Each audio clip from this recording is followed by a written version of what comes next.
புதுச்சேரியில் ஊர்காவல் படை பணிக்கு தேர்வானவர்களுக்கு தலை வாழை இலை போட்டு பிரியாணி விருந்தளிக்கப்பட்டது.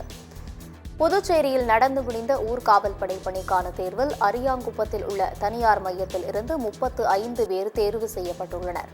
இவர்களை பாராட்டும் விதமாக தலைவாழை இலை போட்டு பிரியாணி விருந்தளிக்கப்பட்டது. ஊர்காவல் படைக்கு தேர்வான அனைவருக்கும் சால்வைகள் அணிவித்து இனிப்புகளும் வழங்கப்பட்டன. பின்னர் பேசிய இளவன் என்பவர், மனைவியின் நகைகளை மாதம் ஒவ்வொன்றாக அடகு வைத்து படிப்பு செலவை சமாளித்து ஊர்காவல் படை வீரராக தேர்வாகியுள்ளேன் என்று உருக்கமாக கூறினார்.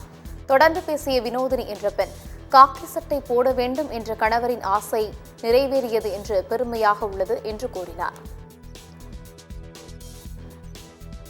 எங்கள் வீட்டில் வந்து யாருமே அந்த கவர்மெண்ட் வேலைக்கு போனது கிடையாது. படிக்க வச்சாங்க. படிக்கிறது இப்படி தான் படிக்கணும்னு சொல்லிட்டு கற்றுக் கொடுத்து நான் ரோடுமேனாக இருந்தவனை இப்போ தான் ஒரு கவர்மெண்ட் வேலை வாங்கி கொடுத்துருக்காங்க.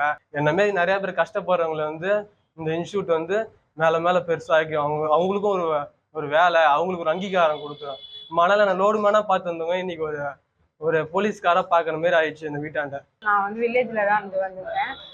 ஃப்ரெஷ்ஷாக தான் வந்து இங்கே ஜாயின் பண்ணேன்.